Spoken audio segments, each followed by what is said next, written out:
આજે America, Israel, Iran યુદ્ધનો 8મો દિવસ છે. આ દરમિયાન યુએસ ટ્રેઝરી સેક્રેટરી સ્કોટ બેસન્ટે શનિવારે ફોક્સ ન્યૂઝ સાથે વાત કરતા કહ્યું કે આજે રાત્રે ઈરાન પર અત્યાર સુધીનો સૌથી મોટો હુમલો કરવામાં આવશે. તેમણે કહ્યું કે આ હુમલાઓનો હેતુ ઈરાનના મિસાઇલ લોન્ચર્સ અને મિસાઇલ બનાવતી ફેક્ટરીઓને નોંધપાત્ર નુકસાન પહોંચાડવાનો છે. આ કાર્યવાહી ઈરાનની મિસાઇલ ક્ષમતાને નોંધપાત્ર રીતે નબળી પાડશે. શુક્રવારે મોડી રાત્રે ઇઝરાયેલે તેહરાનના મેહરાબાદ એરપોર્ટ પર હવાઈ હુમલો કર્યો, જેના કારણે આગ અને ધુમાડાના ગોટે-ગોટા નીકળ્યા હતા. આ દરમિયાન દુબઈ ઇન્ટરનેશનલ એરપોર્ટ પર ઈરાને મિસાઇલ હુમલો કર્યો છે. Flight tracking website flight radar 24 મુજબ દુબઈ ઇન્ટરનેશનલ એરપોર્ટ પર કેટલાક વિમાનો આકાશમાં ચક્કર લગાવી રહ્યા છે, જ્યારે કેટલાકને અન્ય એરપોર્ટ તરફ ડાયવર્ટ કર્યા છે. યુએસ સ્ટેટ ડિપાર્ટમેન્ટે ઇઝરાયલને આશરે $151.8 મિલિયનના શસ્ત્રો અને લશ્કરી સહાયની મંજૂરી આપી છે. વિદેશ મંત્રી માર્કો રૂબિયોએ જણાવ્યું કે ઇમરજન્સીના કારણે આ લશ્કરી સાધનો તાત્કાલિક જરૂરી બન્યા હતા. સુરત શહેરના ડિંડોલી વિસ્તારમાં આવેલા સણિયા કણદી રોડ પરના આત્મીય સંસ્કારધામ સ્વામિનારાયણ મંદિરના બાથરૂમમાંથી 2 વિદ્યાર્થીનીના મૃતદેહ મળી આવતા ચકચાર મચી છે. ઉધના સિટીઝન કોલેજમાં અભ્યાસ કરતી 18 વર્ષીય રોશની શરદ શિરસાઠ અને 20 વર્ષીય જ્યોત્સના અતુલ ચૌધરી આજે સવારે કોલેજ જવા નીકળ્યા બાદ પરત ન આવતા પરિવારજનો શોધમાં નીકળ્યા હતા, પરંતુ લાંબા સમય સુધી ફોન ન ઉપડતા અંતે શંકાસ્પદ હાલતમાં તેમની લાશ મંદિર પરિસરમાંથી મળી હતી. ઘટનાની જાણ થતાં ડિંડોલી પોલીસ કાફલો દોડી આવ્યો હતો અને બંને યુવતીના મૃતદેહને પીએમ અર્થે ખસેડી વધુ તપાસ હાથ ધરી છે. પોલીસ તપાસમાં સામે આવ્યો છે કે બંને મૃતક યુવતીઓ નાનપણની મિત્ર હતી અને કોલેજ જવાનું કહીને ઘરેથી નીકળી હતી, જેમાં રોશની શિરસાઠે ચેટજીપીટી પર સર્ચ કર્યું હતું કે હાઉ ટુ કમિટ સુસાઇડ. સંસ્કારી નગરી વડોદરામાં ફરી એકવાર માનવતા શર્મસાર કરનારી ઘટના બની છે. શહેરની એક ખાનગી યુનિવર્સિટીમાં અભ્યાસ કરતી વિદ્યાર્થિનીને કપડાં ધોવાના બહાને રૂમ પર બોલાવી તેને બંધક બનાવી દુષ્કર્મ આચરવામાં આવ્યું હોવાની ફરિયાદ નોંધાતા ચકચાર મચી છે. બાપોદ પોલીસે આ મામલે ત્વરિત કાર્યવાહી કરી આરોપી યુવકની અટકાયત કરી છે. આરોપી આકાશ સિંઘ વડોદરાની એક ખાનગી કંપનીમાં નોકરી કરે છે. તેનો વડોદરાની ખાનગી યુનિવર્સિટીમાં અભ્યાસ કરતી વિદ્યાર્થિની સાથે સોશિયલ મીડિયાના માધ્યમથી પરિચય થયો હતો. બંને ચેટિંગમાં વાત કરતા હતા. વિદ્યાર્થિનીને કપડાં ધોવા હોવાથી આરોપી આકાશસિંહના રૂમે વોશિંગ મશીન હોવાથી તેણે મિત્રતામાં બોલાવી હતી. બાદમાં રાત્રે પોતાના બેડરૂમમાં ફોસલાવી બોલાવી હતી. શરૂઆતમાં આરોપીએ તેની સાથે શારીરિક અડપલા કર્યા હતા. ત્યારબાદ વિદ્યાર્થિનીની મરજી વિરુદ્ધ દુષ્કર્મ આચર્યું હતું.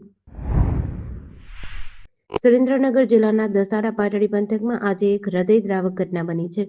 પાટડી તાલુકાના ગચોલિયા ગામે ગામના સ્નાનઘાટની દિવાલ અચાનક ધરાશાયી થતાં 35 વર્ષીય મહિલાનું કાટમાળ નીચે દબાઈ જવાથી ઘટના સ્થળે જ મોત થયું છે. આ ઘટનાને પગલે પંથકમાં અરેરાટી વ્યાપી ગઈ છે અને તંત્રની કામગીરી સામે પણ સવાલો ઊભા થયા છે.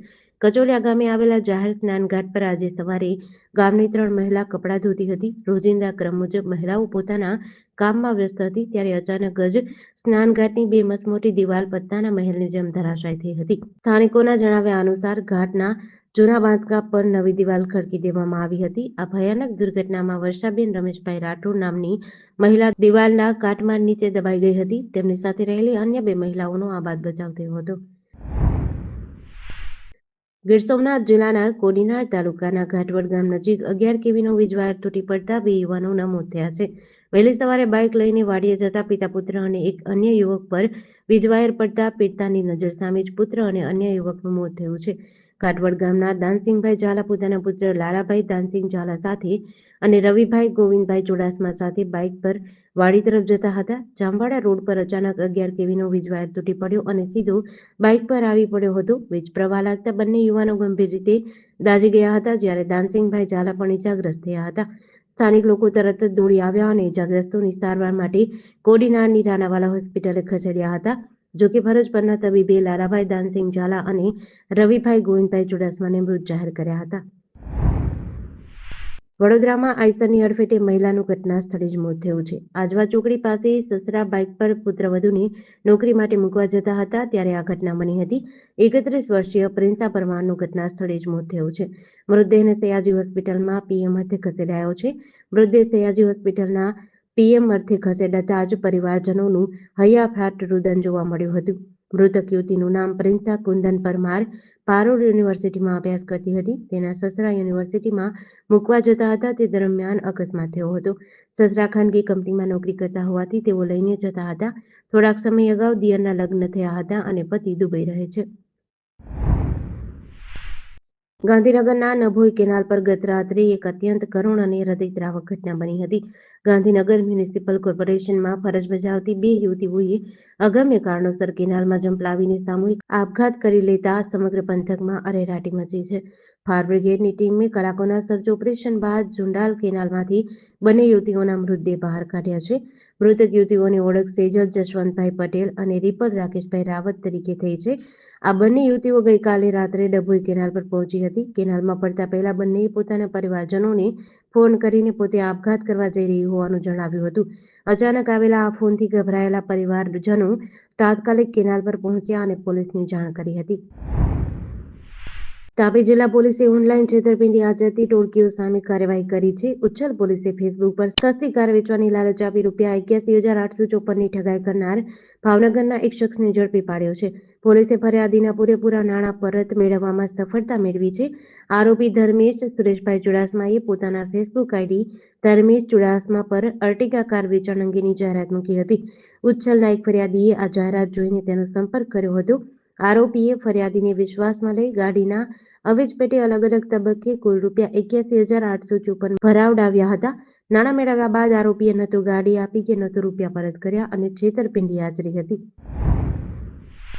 પશ્ચિમ એશિયામાં પ્રવર્તી રહેલી યુદ્ધ જેવી ગંભીર પરિસ્થિતિને ધ્યાનમાં રાખી ભારતની દરિયાઈ સુરક્ષાની સુદૃઢ બનાવવા માટે જામનગર મરીન ટાસ્ક ફોર્સ દ્વારા દરિયાઈ સરહદ પર સઘન પેટ્રોલિંગ હાથ ધર્યું છે. આ પગલું ભવિષ્યના સંકટોને ટાળવા માટે શાંતિકાળમાં તકેદારી રાખવાના ઉદ્દેશ્ય સાથે લેવાયું છે. મરીન ટાસ્ક ફોર્સની વિવિધ ટીમો દ્વારા જામનગર જિલ્લાના દરિયાકાંઠાના વિસ્તારોમાં ફૂટ પેટ્રોલિંગ અને બોટ પેટ્રોલિંગ દ્વારા સઘન કોસ્ટલ પેટ્રોલિંગનું આયોજન કરાયું હતું.